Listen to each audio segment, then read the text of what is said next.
Shoot, let's do a voice check.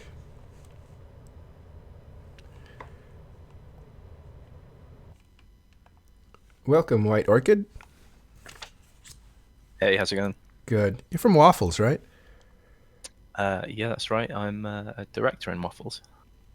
Ah, no wonder Reza gave you his official endorsement, said he's our representative. He's the one that's going to represent us and Lowsec. I guess that was very important to him. I think yeah, it's more about picking someone you trust to, rely on their expertise and their general mindset. I think from that perspective. So does that mean he wasn't satisfied with? And I know we're talking through a third person, Reza, who's the CEO of Waffles, but he's a well-known FC and leader. So we're speaking through him. But do you think he was unsatisfied with the representation he had this time around? How do you mean by that? Sorry. Like, did he think that Mr. Hyde and whoever the other Lowsec people were didn't represent Lowsec very well? Oh, I see what you mean. I don't know. I think within PanFam as a whole, people tend to vote for people they know and trust well, rather than just generally voting for anyone who is kind of in an area or in their kind of group. So I think it was um, more about me as a person rather than with anyone else. I think. Okay, so it wasn't a negative. It was a positive that he just knows that you'll represent them very well. Okay, how long have you been playing the game? What's your story? So I started in 2008. So I've been playing a little while. I've not been subscribed solidly since then, but I joined up with a friend of mine while we were at uni, and within like a week or so, I think we ended up in I say a new bro friendly. There weren't really many corps back then that were new bro friendly, Right. um, but we ended up in a corp full of a bunch of English guys out in Fountain who were part of Brutally Clever Alliance, and they basically taught us the kind of the basics of the game. Yeah, so I mean, we stayed there for about 8 months or so, I think, until all sorts of wars started kicking off. We ended up getting kicked out, and I think I found it hard to find another group of players to mesh with, so I actually left for quite a while. Um, Spent a couple of years, I think, on and off, um, doing high sec missions, all that kind of thing. Really only returned properly in 2013, but then had some work commitments, so my intentions weren't really fulfilled there. So I had to drop out again until about 2 years ago, I think now, where I came Ah, back, let me let, joined Eve Uni. let me interrupt you. This is the first time this happened, but Yeah, I super fucked up. I'm really sorry. no worries. I had muted or pushed to talk on Discord, but I just realized that I'm recording all my coughs and clearing of throat, which I thought to avoid this time. So I totally fucked up, and I'm not going to do that to you. I'm going to start over. So hold on a second. Okay. All right, this will be take two. Welcome. I was about to call you Waffles. Welcome, White Waffles. Welcome, White Orchid. You are from Waffles. I am, yes. I'm a director in Waffles at the moment. Cool. And I wanted to say early on that I talked to Reza, who gives his full endorsement to you. And because I guess there are other people from Waffles who are running. Not that he was endorsing you above them, but he was saying, like, this is the guy that will represent our interests in Lowsec. And I thought, oh, I wonder if he is dissatisfied with the representation he got before. And so that kind of put you at the forefront of my mind at the time. Let me ask you a question. How long have you been playing the game? I've been playing since about 2008 now. I think I started the beginning of 2008. So it's been a decent amount of time, ups and downs in terms of when I was subbed. Spent 8 months in a kind of Newbro friendly nullsec corp in Fountain when I first joined up. Um, 8 months into that, however, we got kicked out of Fountain with various wars that were kicking off. So we all moved back to HiSec, and I think I struggled to find a good group of people to move on to at that point. So I actually left the game at the end of 2008, beginning of 2009, I think. Oh wow! So you came and went before even 2009. Or Yeah, so I think I was only subbed for about a year at that point. that's funny because I remember people writing in the forums in 2008, "This game is dead. It's going. It's on its way out." No, I think it was a it was a very good game. I really enjoyed it, but I think I'm not really a solo player. The only solo games I play are things like, Elder Scrolls and RPGs that I can play through and follow a story. Mm-hmm. Um, I don't think I got on well in Eve trying to play solo. I prefer to be surrounded by people I enjoy the company of. Mm-hmm. And you So found that the first time you came on, you found a good group to fit into, right? yeah, yeah, myself and a friend of mine joined up and played, and they were very, very helpful because the game back in 2008 was not particularly forgiving for new players. Um, I I kind of feel you needed someone to hold your hand. It was very Yeah. confusing. Well, that's when they had that chart, right? The one that shows all the dead bodies being scraped off the learning curve. Oh I yes, think it yeah, was yeah, made in yeah, 2008. yep. But no, it was a good game, and I had a good group of people. Unfortunately, that kind of fell apart. Spent some time kind of on and off sub doing various things. Um, Mainly came back, I think, then in about 2013, where I tried to join Eve Uni and I got a little bit involved with them, but real life things got in the way. Um, so I actually went back to high sec at that point, and I was able to play, maybe 1 2 days a week for a couple hours, and just amassed Caldari Navy LP from doing high sec missions over and over and over again. It's not the most enjoyable thing, but Mhm. it kind of gave me a bit of peace from other things going on at the time, I think. I think that it's widely considered casual mode. Yeah, yeah, I'd agree with that, I think, yeah. Yeah. So what happened then? So after that, from 2013, I would say until 2 years ago, just over 2 years ago now, that's pretty much what I was doing. Um, I 2 years ago joined Eve Uni again properly. Spent a year with them and kind of worked my way up and helped out. I was on the recruiting department there, um, mentoring people as well, which I still do today. I still get given EV Uni new players who I mentor and help them out. Um, so I spent a year there and decided that while I loved that side of it, I also needed something to keep me playing the game, something for myself. So I left Eve Uni and joined up with Waffles, where I've been for a year now, um, and have just been made a director there. So you're relatively new to Waffles then. Yes, yeah, yeah, I would say so, yeah. So that surprised the heck out of me because they're here. Reza, the CEO of Waffles, who's a well-known FC, uh, pretty much says you're the guy, and I wonder how that relationship was made so quickly. Did you know him before or something? Nope, I didn't. No, not at all. I think. Um, Say it. trying to word this right. Say I it. just think it's my outlook on the game and my level-headed approach to it. I think that perhaps he recognized that in me and realized that I wouldn't be a bad candidate, that perhaps I could get my views across in an eloquent way to CCP to make it count. Or at the very least, you wouldn't be an embarrassment. Yes, exactly. Yeah, yeah. Yeah.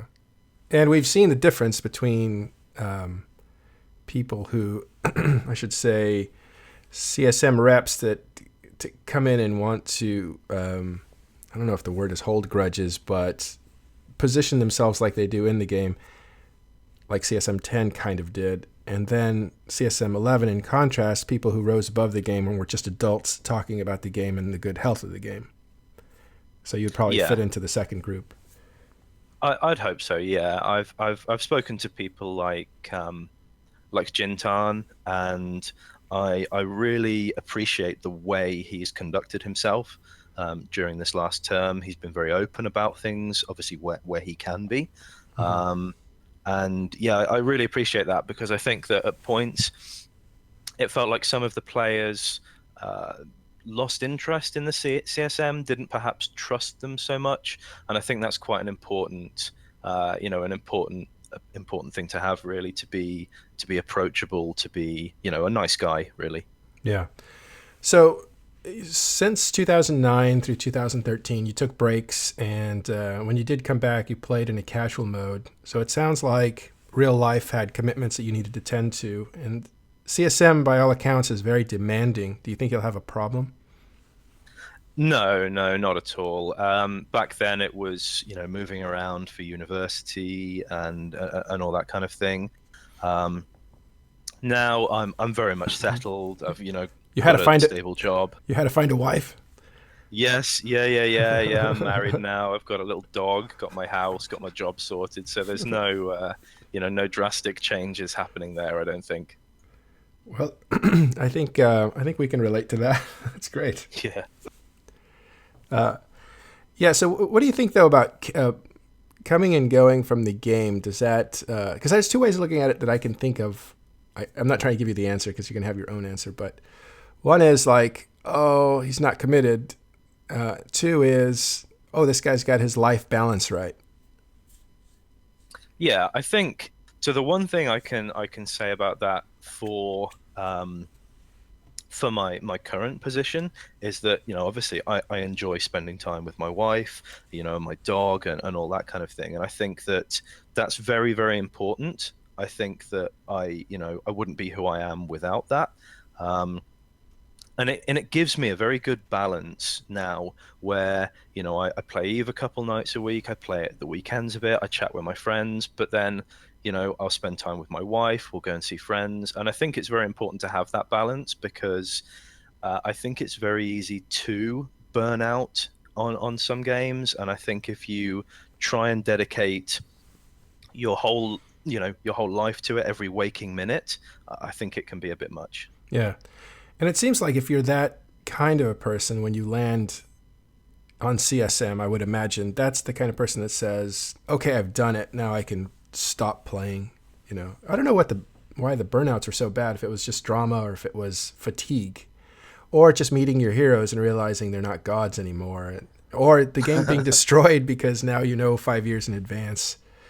Well, that's not true, but apparently 5 years in advance, that's how long the NDA is, what's going to happen. So now you can't really play the game fully like you could before because now you have to question every decision you're making. I don't know what the factors are that play into people joining the CSM and then saying, "Yeah, I'm going to take a break from the game now." But I wonder if having that life balance right can kind of help keep that from happening. Interesting. Yeah, I mean that's an interesting question. I'd say I would hope the reasoning is different for each person that has gone through that process.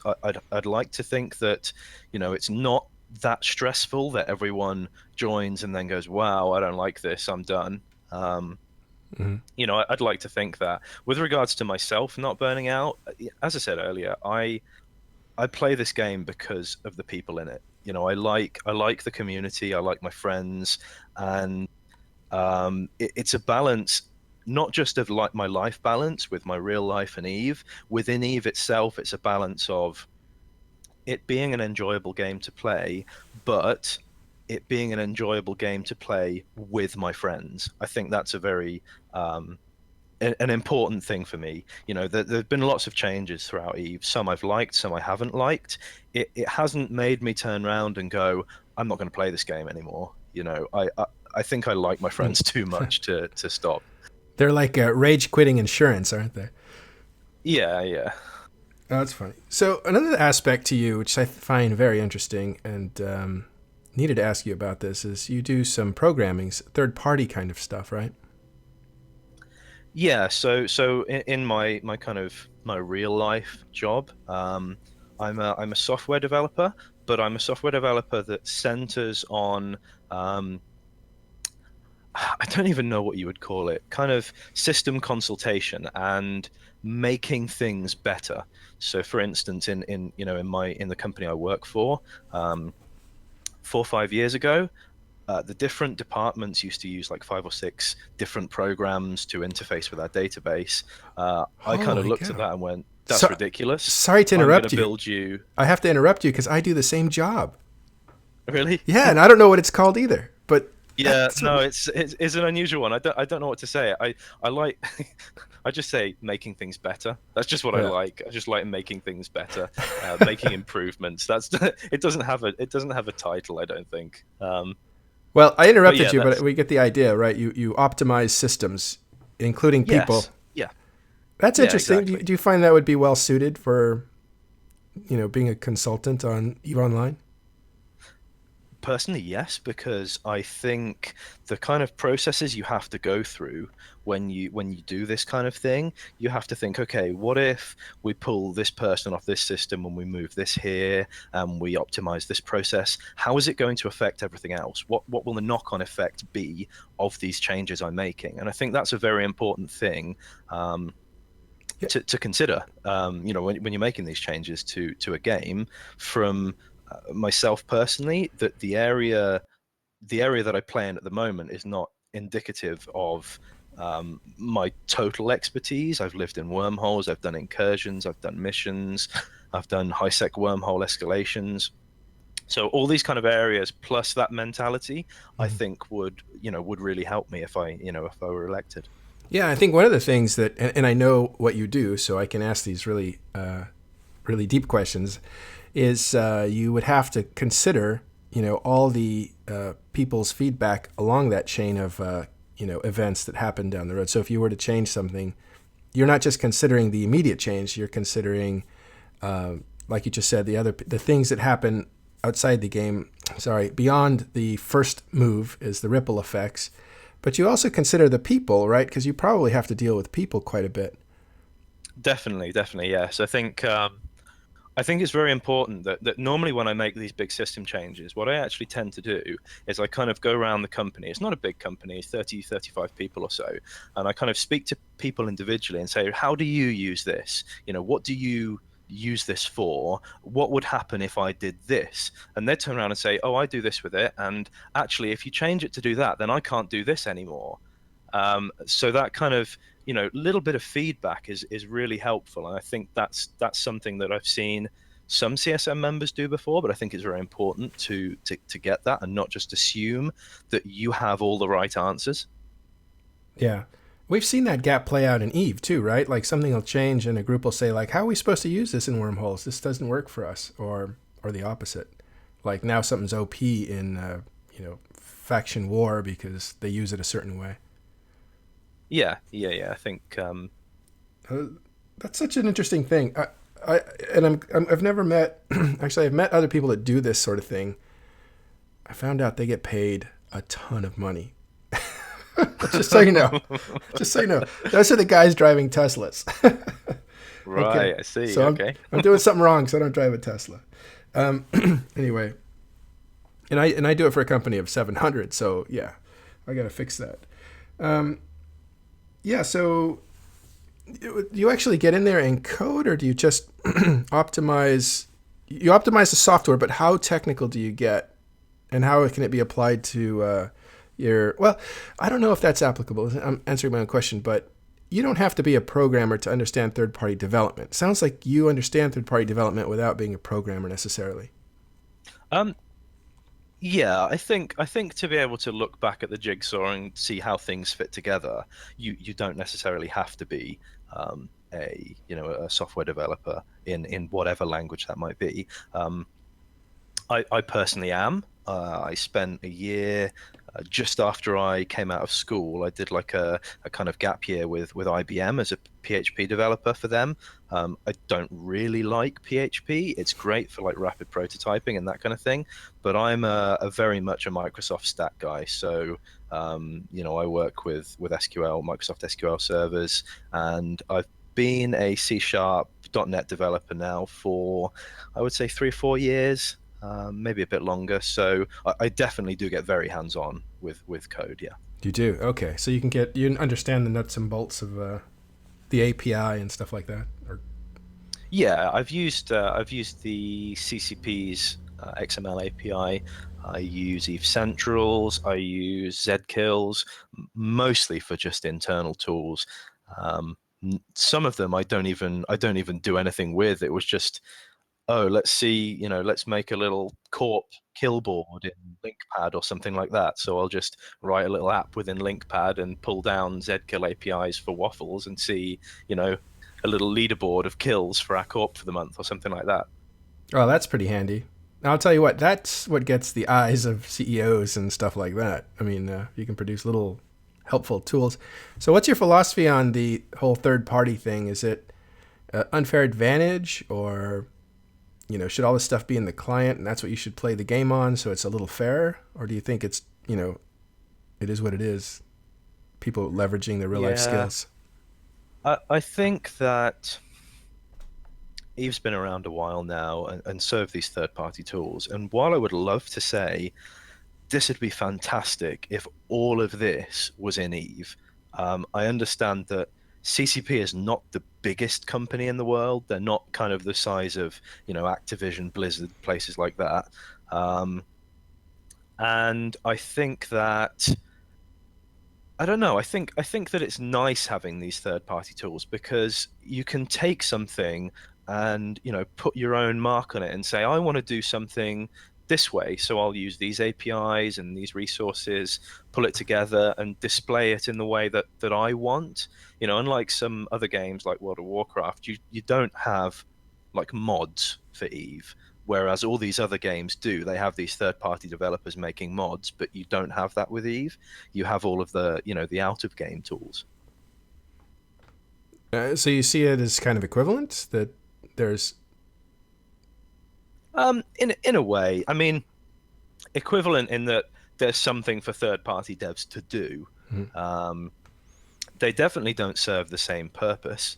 uh, Um, I just think that if you bombard CCP with, we want this in the game, we want this in the game, we want this in the game, that they just won't have the resource to concentrate on perhaps the more important aspects of the game, like progressing it gameplay wise. mhm. Yeah, I wonder about this question because it seems like there are people who can explore the mysteries of wormholes and be like, wow, this is mutating and changing constantly. And then the guy next door has it all mapped out. They know where you are, they know where you've been. They knew at one point they knew how many kills you were getting in your wormhole, so they could actually try to roll into you. Um, and recently it's come up again with the free information thing because people can build tools and model information to figure out what the enemy is doing, basically. And that came up with the regional economic information, specifically Delve, where the Goon Swarm Imperium are just mowing all through a bunch of asteroids. No big secret, but Yeah. they decided that was maybe a little too much information. So where do you come down on the free information over openness and transparency? Um, that's an interesting one. So there may have been other reasons behind um, the change to that monthly report. Personally, I didn't buy to the whole, oh, you can tell where people are building supers, or you can tell where people are mining. Like anyone with a semi decent group of players kind of knows that's already happening. On the flip side, if you're someone looking at these monthly reports and going, they're building supers just there, and you didn't already have that information, you probably don't have the resources to do anything about it. So, like, what does it matter? Yeah. Side note, the Prosper Show is run by Lockfox, and he's somebody who's constantly, he puts on a great show about the economics of Eve and where things are going in the market, the cyber marketplace. And he said, look, Aerith was just doing what he was supposed to do. He's representing his group, which was, the Imperium.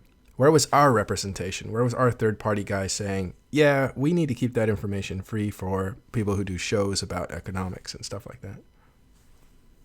Yeah, I mean, I don't know whether that was kind of an implied um, stab at Steve there or not. I'm not sure. Oh, it might have been because he left him off his ticket when he made endorsements, and that was unusual because Steve said, so Yeah, I don't know. I think it's hard to say. I don't know word for word what goes on in those rooms. When they have the meetings. mhm. What's suggested, what's brought up as counter arguments, and so on. I don't think anyone but the people in there do. So it's hard to say. For Steve himself, I respect what he does. I think he's a decent guy. I don't think he would have either said something or not said something maliciously. Like I don't know, maybe he hadn't thought it through, or maybe it was brought up. Yeah, We don't really know. yeah, maybe he wasn't in the room. Jindan wasn't in the room at the time. Yeah. So you never know what actually happened in these places, but yeah, but that was the reaction though that came, and I thought that was interesting. Saying, look, I don't blame people for trying to influence CSM. We just hope that our guy protects our interest, and that is kind of in parallel with what Reza was saying. Maybe not waffle interest, but he was saying Lowsec interest. We want our guy to be in there to represent Lowsec lifestyle, that sort of thing. Yeah, I think after being there a year or so now, and spending some time before that in Eve Uni and Lowsec, I've got a decent grasp of it. Hmm. Um, but as I say in my post, I think that you're in danger if you come into the CSM and you say, "Hey, I'm a really strong wormhole candidate, or I'm a really strong low sec candidate," and CCP turns around and says, "Sorry, we're not actually looking at that for the next 2 years," or something like that. I think you're in danger there. You can still obviously provide advice on small changes that they might be making, but I think because I've spent a lot of time in these other areas of space, I wouldn't be out of place if CCP turned around and said, "We're not touching low sec at all." I would still have a valuable contribution to whatever discussion might be ongoing. Yeah. So you wouldn't be left out. You wouldn't be useless if your stuff wasn't on the agenda for the next part of the roadmap, basically. No, I'd hope not. And I think in that instance, you may, the flip side of that is if you come in and your area of expertise is not on the agenda, maybe you can provide decent feedback to CCP to see if you can persuade them to put it on their next agenda for the following roadmap. Yeah. I wonder how many guys arrive as experts on certain areas and they give their spiel, and then the CCP says, this is why we can't do that, and just totally dismantles it. And then they must be like, oh, that's all the ammo I got. And this is my one area where I'm supposed to be good at this. Yeah, that'd be unfortunate, I Yeah. think. I mean, it's never happened that we know of, but I can see like how that situation could arise. That would be embarrassing. But it seems to me that if you're that good at any specific area, that CCP would figure out to contact you, whether you post on the forums and get some, really coherent responses that they say, maybe we should talk to this guy. He seems to have he's thinking out of the box, or, that sort of stuff. I think they find the experts. CSM is our representation, not necessarily CCP's experts. So Yeah, of course. who are Yeah. the people? Who are the people, right? That we want to go up there and sit at the table and not create a mess, basically. Yeah, I kind of agree with that on some level. I think they have a decent idea of who knows what in kind of each area. I'm not going to pick on wormhole space, but talking about wormhole space, there's not a huge amount of high level organizations within wormhole space. So, Mm. in that particular area, you probably don't have to look far to find, people like Noobman, for instance, who's probably very, very knowledgeable on that. Yeah, and if he's not, he's definitely in touch with people who are, since he's leadership for the kind of the big boy in that sector of the game. Yeah. Yeah, I can see that. So, how are you with like dealing with strangers? Dealing with strangers. Yeah, somebody says, "Hey, you got to say this to CCP for me." I don't think I'd have too much of an issue with that. Um, bringing this back into kind of real life stuff. I don't just do internal work within our companies. I go out, visit customers, sit in front of their board of directors, plan out systems with them. It's something that I've gotten used to now. I don't really have an issue with that, and I actually welcome people. I said in the Jeff Rader show the other day, I'd much rather people come to me and ask me about things than sit there wondering, what's he like as a person? Get in touch with me, talk to me, tell me what you're thinking. Yeah. So yeah, you did participate in those are CSM debates. I don't think that's actually Jeff Rader's show. I think he just hosted it on his No, server. I think that's right. Yeah. Yeah. So because Riva put a lot of that work into getting that all organized and stuff, and then they brought in Jeff to master of ceremony or whatever to run it. But yeah, how did you think it went on there? Because this is after this weekend, after the weekend, and these debates have happened. Do you have a good time? Yeah, it was good. It's good to kind of get in touch with other people who are running for CSM as well. I think it was nice sitting in a room with them and hearing their ideas. I think we had a pretty decent session. I had Noobman there who is current CSM, so there were some bigger guys in my session, Mm-hmm. but. Yeah, I think I did okay there with regards to my responses. Um, yeah, enjoyed it Well, actually. Yeah, well, good. We should find out because it'll be up on everywhere from Imperium News to Crossing Zebras to EN24, and you can catch some of those debates there because they were recorded. Well, cool. Thanks for showing up today. Appreciate it. And is there anything else you wanted to say, or anyone you want to say hello to? I don't know. Yep. I suppose reiterating what I said before, anyone's quite welcome to approach me and talk about anything. It doesn't matter if I know about it, I don't know about it. Um, I'd like to represent everyone if I'm to successfully get onto the CSM. Yeah. So, in a quick summary, then you are somebody who started in 2008 and you've taken breaks, you've played casual, you've worked with Eve Uni as a recruiter and helped out new people, and at the same time, you're in Waffles, which is a Lowsec group, and you're endorsed by your CEO as the Waffles candidate, I guess. Yeah, pretty much. The only thing that perhaps is missed out is I do have ties with Bombers Bar as well. I get on with all of their FCs, and I set up their kind of out of game communications. They've got a Slack running, and I kind of help them out with that. That's really the only other thing I think. Bombers Bar, weren't they destroyed by Seraph? I think they were. That was an attempted. Yeah, no, they're still running. They're still going Yeah. strong. They're a good bunch of guys, really. They take anyone in, and I think that's great. In a game like this, that again is or can be quite difficult. They're accepting of pretty much anyone. Yeah. Well, nice endorsement for them, and a little bit of a inside joke there. But Yeah. thanks very much. Thanks very much for showing up, and good No, thanks luck. very much for having me. It's been great. Sure. Good luck with your campaign. Thank you.